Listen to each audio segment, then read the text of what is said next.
side. Oh, they've done it! Steven Gerrard, an instant hero! Can you believe it? Plenty attacking! No! The comeback is complete! A stunning second half from Schalke!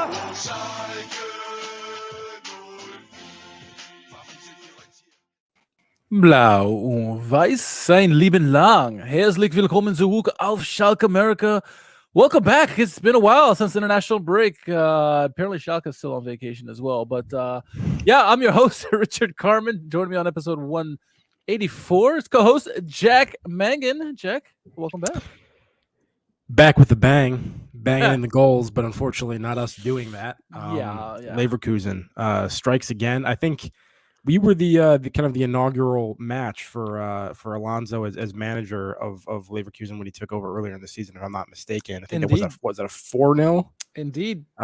This one was very much kind of in the same vein ultimately. Maybe not for the entirety of the 90 minutes. We can get into that and kind of discuss. But yeah, not a great way back from the international break and putting pressure on ourselves here down the stretch. Yeah, 100%. You know, kudos to Xabi Alonso because he even told the team ahead of the game that, you know, hey, look, take Schalke seriously because they've faced the best teams in the league and they played them all well. So we need to bring our A games. And I think eventually Leverkusen realized that and kind of got their stuff together. Let's get into the lineups real quick. Let's right away and get into this because this is gonna be a misery podcast pretty much. And some pour some out for the unbeaten streak, by the way. Yeah, because yeah. That we had 8 games then. 8 games, yeah. So that finally somebody breaks that, but good run. Yeah, it was a good run. Unfortunately for us, Hoffenheim and Bochum Hoffenheim and Bochum and who else? They could just okay. So we're in 17th at the moment. Every team from 16th to 6th scored points this weekend. Yep. Yeah, and Hoffenheim and Bochum, who are our direct rivals, got wins again. Anyway, so lineup Fairman and goal, back for Brunner, Yoshida, Greimel instead of Jens, who was injured, and Matriciani. Holding midfielders of Kral and Kraus with Drexler back in the lineup with Salater and the 10 role with Bulter and Frey up top. Thoughts on Greimel's insertion and then seeing Drexler back in the lineup? I mean, the Greimel thing is obviously kind of out of necessity, so I mean, it's not. Yeah, I mean, it's good to get a look at him, I guess, because we haven't actually seen all that much of him since he joined. To be honest, he's just kind of like he was a young signing that some people were like kind of intrigued by, and then like we just really haven't had that much of an opportunity to evaluate him. So interesting, but yeah, I mean, obviously not first choice. That Jens Yoshida partnership have been running quite well for us, but outside of that, pretty standard lineup except for Matriciani still at left back in the absence of like Renan and Oyan. Drexler back in the starting lineup. I don't really think that he had actually a particularly impactful performance here, which I think is the case for a lot of. I don't think there were many standout performances on the Schalke side of things, unfortunately. But yeah, I'm fine with the lineup for the most part. Yeah, Matriciani coming off his debut with the under 21s in Germany and doing well in there. And Bundesliga Rookie of the Month. Bundesliga Rookie of the Month, indeed. And Kraus was the month before that, or nominated, or whatever. So. Yeah, the youngsters, trying to make a name for themselves. Matriciani saying it was good to represent his national team. Germany for a change was good there. Look at the rivals, the visitors. Radetzky, good goalkeeper in back there. Tapsobu, Jonathan Ta, and Kosono in back with Hincapi, Andrish, Palacios, Frimpong, who scored a goal in this one. Adli, Wirtz, and Diaby up top. I mean, it's a solid lineup. I mean, this team's been rolling. They have now more wins than losses in the season after this game, and they beat Bayern recently, so they've been humming along, and they're moving along in the what are they, in Europa League or something like that. So they're humming along under Xabi Alonso. Yeah, it is a good squad. I think there's a lot of different players that had moments in this game where you really saw something from them. I think Ta was really influential in kind of limiting the physicality of Fry up top. I think he was less effective in sort of like aerial duels, especially when we're trying to progress the ball over the top initially on long balls. I think Ta kind of shut a lot of that down. I think Tapsoba was very good. I think even Kosanu, whatever, I think maybe he was in positions to kind of like get exposed a little bit more. Right. But even he had a lot of moments that I thought were like really good recovery moments defensively. So even when he like kind of got into trouble, he would find a way to like close it down. And then there's all kinds of talent going forward for them. And we were hurt by Frimpong, we were hurt by Diaby. Florian Wirtz was great. Oddly had a number of moments. Andrich I don't think was fantastic, but had like some shots on target and everything. So yeah, good squad. Definitely I think overmatched on paper for sure. And I think over the course of 90 minutes as the game continued, they started to really kind of stamp their quality on the match. I mean, you look at the final scoreline, 3-0, goals by Frimpong, Wirtz, and Osborne and stoppage time, and you're thinking, man, it was just a beatdown. And it really wasn't. I mean, I think, at least from my perspective, I thought the first 45 minutes, particularly probably the first 25 minutes or so, Schalke did pretty well, I thought. I mean, obviously the final third was struggling. Fairman came up with at least 4 or 5 big saves in that first half. And we looked like competitive in the first half, I would say. And then as the second half wore on, it started really with a bang with Frimpong's goal. They just continued to build off of that. 2 quick goals in within 10 minutes or so, and then pretty much lights out. We just couldn't do anything. I mean, did you have the same assessment of the game, or how did you feel about not only the first half but just the game in general? No, I would agree. I would say the first probably 15-20 minutes especially. I thought that it was a fairly strong performance, and like the energy levels were good, and the extent to which we were going in for duels and putting a lot of pressure on them under possession, winning the ball back in their half a number of times. Which was nice. Although I did think at the same time, we already looked kind of naive in terms of how high our center backs were playing, and our back line was pretty consistently up by midfielder in advance of it. And I think that's one thing if you're like in possession and you're building through them. But right. So often we were progressing balls early into the final third with long balls. And if you're doing that, center backs don't have to be in the opposition have to play a long ball into the ball. You know what I mean? Like it just felt. So anyway, there were moments very early on where they were countering us with numbers, and it looked like they were dangerous and could hurt us, and we kind of got away with it. And then that became a problem over the course of 90 minutes. But yeah, I do think the start was decent, and the first half in general. Even though they got the best of it, I don't think they got the best of it by a huge margin. And I think 0-0 at half was feeling okay about it, at least. And that's why it was disappointing that it ultimately unraveled to the extent that it did in the second half. Yeah, I agree about that. It felt similar, but not as bad as the Union Berlin game the first time around, where it was really close in the first half and all of a sudden it just exploded in the second half. It wasn't as bad as that, but it felt kind of similar to that. I think, I think Matriciani seemed like he got a boost from the national team call up, where he felt he was trying to throw his weight around a little bit more. He seemed a little bit more was a little more swagger, not necessarily making great plays at times because he was getting beat by Frimpong or Diaby on a couple of times in the first half. But for the most part, there's more physical play to Matriciani in the game. I think Bolter early was lively, and as the half wore on in the first half, I think Leverkusen started realizing he was a danger man and kind of like snuffed him out really. But the first 10-15 minutes, Bolter was lively, got into the box, made some crosses in there. It was a decent first half. I agree about your comment about Drexler. I mean, he was really non-existent for the most part in the game. Unfortunately, he wasn't the impact that we were hoping for. Brunner got exposed on the first goal, big time. Matriciani as well. It was just, it wasn't. I guess, like you said, we deserved and we're fortunate in the first half to be 0-0, but second half it just kind of opened up and it took advantage. Yeah, they did. Matriciani overall I thought did decent, but yeah, definitely got exposed by Frimpong in particular. The times where Frimpong decided that he really wanted to get to the end line and get around him on the shoulder, he can kind of do that at will. Easy, yeah. They talk about like Matriciani's top speed being like actually like very very high, which is fine. He was at the highest of the game at one point. But in terms of his like first step, he doesn't have like the quickness of first step. That's like, and that's, so that's fine. Maybe if you're going over like a full half field sprint or something, that he can reach some pretty high speeds. But wasn't able to really compete on that end. He's like the locomotive. He's like the locomotive that starts out really slow, builds up speed, and eventually takes off. And that's kind of like. No, but I do agree he had like a little more of a physical performance. Bolter, I agree, started very. Was influential. Fry wasn't great, but had moments of kind of like link up play and stuff that were quite good. Had some nice combination play with Bolter at times. Yeah, and then the second, I mean, what was the first goal? That was the tap in for Yeah. from Diaby. Yeah.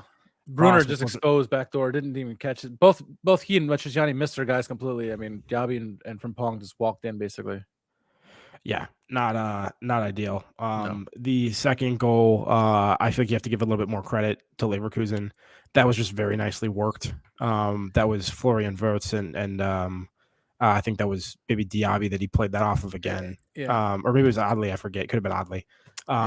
And then Wirtz kind of danced through the center of the box and finished that quite nicely. What'd you make of Greimel on that play? Because a lot of people were giving him shtick for kind of just standing there and getting feinted by a shoulder, and Wirtz is going right by him and scoring the goal. Yes, I think he could have been a little bit more direct and tried to like initiate. I mean, people were afraid of like getting penalties. I think he could have stepped toward him a little bit more instead of kind of like, moving horizontal or whatever. And because he kind of left himself in position, but I think that's just nice feet and nice balance and sort of body movement by Wirtz. And then he kind of took the finish early and very smoothly. I mean, I thought it was we talk so often about not giving up cheap goals, and you could say like, oh, they passed through us too easy or something like that. But that's a well worked goal for Leverkusen. That was like really well executed. That's the kind of goal that I'm like not that upset about all the time. Like, it's really clever, nice combination play. Give him some credit. And it was really the third goal was just kind of disappointing as well, right at the end there. But Wirtz really had one in the first half too, where he had a nice chip pass over to somebody, and they almost got a goal. I think Fairman had the double save on that when Wirtz really nicely worked. Yeah, strong hand, low. Good stuff for Fairman. Fairman had a decent performance overall. Yeah. I mean, I don't really think any of the goals were like significantly his fault or anything. So no, at least unless I'm forgetting something. So, we just didn't create a lot ultimately. I'm struggling to remember that many clear-cut chances that we ultimately had. I think there was, once again, it's just like the final ball's missing. Bolter got in behind once with Terrata when he, shortly after he came on, and the ball from Bolter was just out in front of him and didn't reach him. You know what I mean? It's the kind of thing where it's like essentially a 1v1 with the keeper for a header or something along those lines if we just kind of get it to him. Salazar not particularly impactful in this one. I really thought it was Bolter for the most part. Yeah. On the offensive end. Balanta was also pushing very high. Yeah. Which I didn't think he's normally done when he's been on the pitch. So he was involved in like the offensive final third at times, and then that was really hurting us in transition moments because he isn't the fastest in terms of getting back and covering ground. And like the whole point of him for the most part is to, like, in my opinion, is to kind of be more of an enforcer. Exactly. Because like I don't think his passing is that particularly crisp. No. You know what I mean? Like he seems to be like decent ball control and decent dribbling. I don't think his actual like distribution or passing is great though. So for me, it's more just kind of like he needs to screen for his defenders, and if he's pushing that far up, he can't really do that, especially in transition. Exactly. That was so. Yeah, I just felt like our approach was kind of naive in this game for some reason, which was strange because Rice usually has us more organized and more practical than that. But I don't know. Maybe I'm reading too much into it. No, I mean I think it's fair. And Glukov to you, Wafflo. Yeah, it just seemed like an odd game overall. I mean, people weren't doing the positions that they're really best at. I think in the game they kind of just got out of their sweet spot, I guess. And a Damien statistically heard it during the game, and I forget who the commentator was again, but they're talking about Fairman. Fairman was the starting keeper when Schalke was last relegated. Then went to Norwich and they were relegated. Then they went to Norway and they were relegated. Now it's back to Schalke. I was like, great.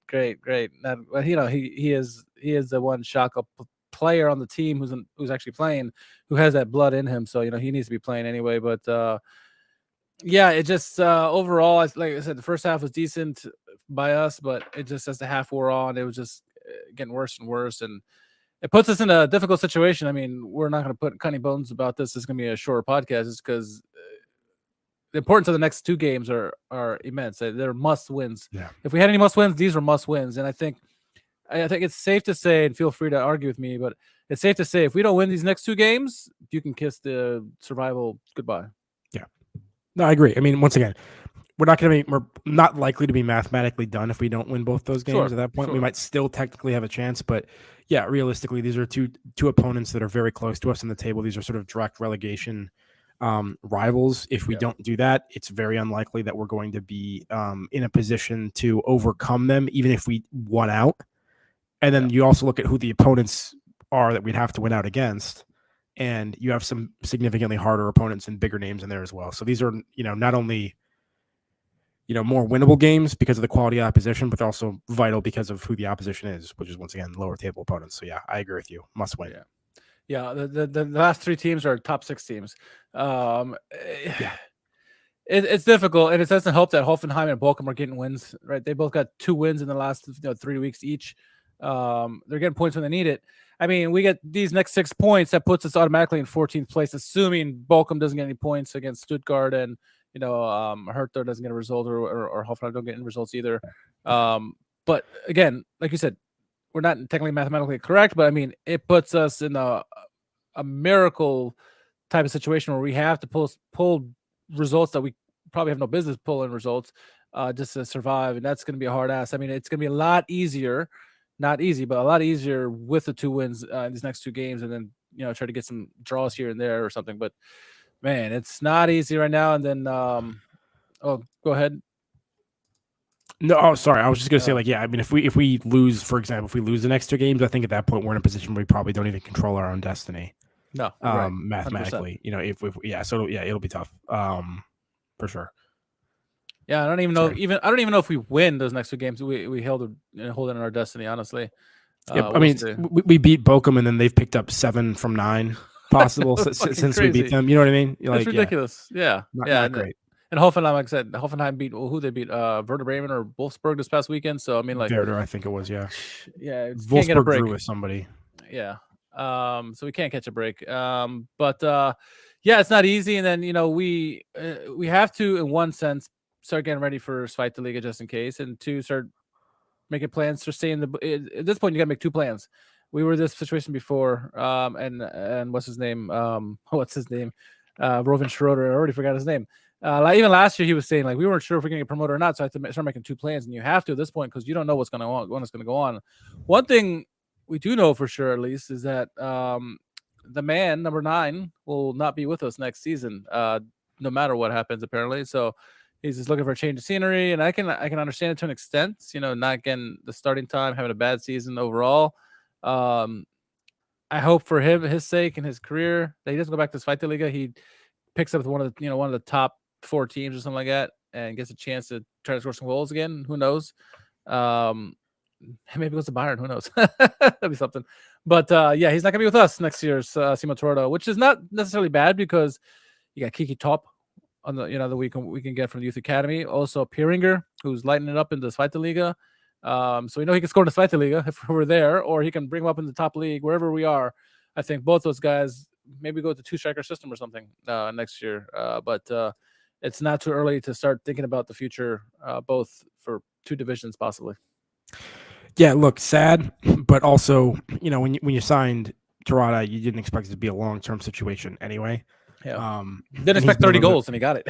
I mean, like he played the role that we signed him to play. Yeah. This season was kind of gravy. He's been a little bit more of a mercenary recently anyway. So look, I mean, it's not something I'm particularly upset about, but appreciate what he contributed to the club. Some great memories with him. I was thinking about what are some of the favorite goals that he scored for us that I love the most. And the funny thing is, one of the one that always stands out to me, and it's not important or even that impressive. It was one of the first goals he scored early in the season last year. Hamburg? It may have been, I forget, but it's one where there's kind of a ball sort of into the box, and he plays it off of his chest.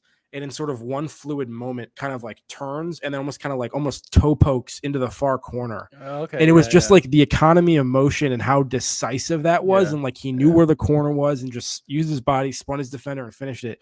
And it was where has that been? Yeah. Over the last couple seasons. It was so early in the season that was that's a proper, number 9. So that's one that always just stands out. I was so excited about that. I don't know about you have anything that you wanted to shout out briefly, just in honor of Parada. Yeah, obviously the first game against Hamburg, where we weren't sure what we're going to get with Toronto with our team. And yes, Hamburg won that game, but he scored the first goal of the season, I think, for us, where he comes down the left-hand side. He's beating his man and then chips it over the goalkeeper to get the first goal. And we're like, okay, well, we got a striker on our hands. And then there's another one where I don't remember what part of the season, probably sometime in the middle of the season, but it was a big game for us. And Bulter coming down the left-hand side, as he always does, crossing to the middle, and one of those toe pokes again. Bulter comes out of nowhere and just toe pokes it past the goalkeeper. And that's what we've been missing, poacher. And then I think also another one at 6 was obviously the Sandhausen game, the game we had to have at the end of the season. And Idrizi, did what he did to get him the ball, and it wasn't the best goal, but he found a way to get it into the back of the net, and it was a game-winning goal in the dying minutes of the game, and ultimately helped our promotion in that season. So I mean, it wasn't nothing spectacular. It wasn't like the phenomenal freaking Mehmet Can goal with a karate kick. It wasn't that or anything, but it was just simple goals. But it's simple goals that we've been missing for years, maybe a decade, since Huntelaar his first time around and Raul. So it's just nice to have a striker. At least for a couple of seasons, or at least one season, and he'll be missing. He should go down as obviously a Schalke great, scoring 30 goals for us, club record for us. Even though it's in the Zweite Liga, it doesn't matter. I still got the most goals in one season, breaking Huntelaar and oh my God, Olaf Thun. So yeah, super impressive.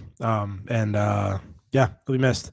And here's the thing. I mean, hopefully he can play a role down the stretch. It hasn't really worked out for him in the Bundesliga. I think that's kind of what everyone expected for the most part. Yep. It hadn't previously. There was really no indication that at this point in his career it would.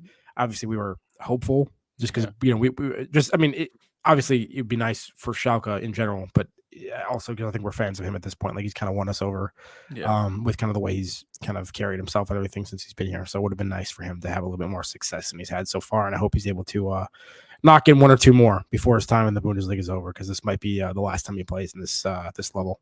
Maybe he gets the deciding goal that keeps us in the Bundesliga. Who knows, right? That'd be a good way to go. That'd be cool to go. But yeah, it'll be interesting stretch here down run, and like he's been a good servant to the club in this short time. Is what we expected and we got from him. You always wonder. I mean, it kind of this season kind of started with those 2 penalty misses that he had. It kind of set the tone, it seemed like, in a negative way. But overall, it just whatever the reason is with the Bundesliga, that kind of he's still a legit striker, and he obviously shows it with the all-time record in the Zweite Liga with goals. So he'll be missed, but hopefully we can end the season strong and somehow find a way to survive. So we shall see. And injury news that I can think of, right? Krall didn't play an international break. Nothing really crazy, I think, happened. Any updates on Jens or Jens? Not that I saw. I may have missed something, but yeah. Hopefully he's back sooner rather than later. Vandenberg's still out there somewhere in the ether. Kaminsky. Suzuki somewhere. Yeah. Latza. We just keep picking up injuries left and right. Decent, yeah. Erwin and Oyan. There's a decent number of injuries at the moment, so hopefully we can get some of those guys back. I mean, I think next year is going to be interesting when we look at the team, no matter what league we're in. Obviously, if we go to the Zweite Liga, it's going to be a whole big overhaul. I mean, if we stay in the league, you still have guys like Salazar, Oyan, but like you need to have more reliable. Like, we have too many injuries, and I don't know if it's the medical staff or what is going on, but we have far too many injuries and inopportunity. We don't have the depth. We don't have the money for it. We need we probably still won't have any money if we stay in the Bundesliga, but we need to find some way to get depth because we're struggling at the moment, and all these free signings. Pieringer, Kudicu pairing. Who says no? Up top. Yeah, I think you go and you bring Ahmed back home. That's what I'm saying. Yeah. Nice free transfer. It sounds like Pookie is departing Norwich at the end of the season. Pookie Party Part 2. I doubt that he's going to want to come to the Zweite Liga from the Premier. Wherever are Norwich even in the Premier League this season? I'm not even paying attention. I don't even know. Yeah, no, don't know. I don't know. That's terrible that I don't even know that. Like I was about to say that, and then I questioned myself because I realized that I'm not even confident about that. Shows you how much Premier League I don't think they're in this fight. I don't think they're. I think not nearly as much as I normally do as a neutral, but yeah. Anyway, good to know. Good question. Throwing that out there. Former Schalke player, potentially available. Yeah. Either way, I think we have Rice, right? He had his deal has him in the Zweite Liga if we go down or stay up, right? I assume, right? That's what I heard. Yeah, I think. I think so. So yeah, hopefully he stays. Yeah. Listen, I've been pretty impressed so far. I mean, nothing insane, but like, yeah, he studied the ship very quickly after that, especially after that Leipzig game when we brought in Jensen. He was able to get a couple more players to kind of fill out the squad and recover from injuries. Great defensive record for the most part. And I think doing what he can with the offensive talent we have, which is not ideal at the moment. Well, we'll soon know we'll have a better idea of our fate here over the next, arguably 7 days. What's today? 5th. So next 9 days we'll know because we play Hoffenheim Sunday, April 9th at 1:30 p.m. Eastern time, 12:30 Jack Chicagoland time, and then just 5 days later, Friday game at 2:30, the dreaded Friday game against Hertha. So yeah, by that time we'll have a good idea of whether we're going to be confined to our result or hey, there's hope, we got a chance, right? Luckily Stuttgart are playing as we hoped. Sorry to our friends in Ohio, but yeah, we'll see. Lots right in those next 2 games. They are the absolute must-win games of the season. So it'll be nervous for all of us for sure. That it will. Any shout-outs before we head out of here? Because keep it short.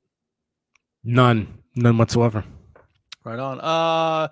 Shout out to those who in the chat, also those on the Discord channel, and then all those who follow us on Facebook, Twitch, and YouTube as well, and Twitter. We don't forget about you as well. But Jack, where can our followers find you on social media? At JMMangan, JMMANGAN on Twitter. Very good, very good. Next podcast should be longer, hopefully. We'll see. Depends on the results. You can follow me at R_KHARMAN on Twitter and everywhere else on social media. So for Jack, for myself, April 9th, mark it on your calendars. Huge game. Make or break our season pretty much for the most part. Anyway, we'll catch you then. Glück auf.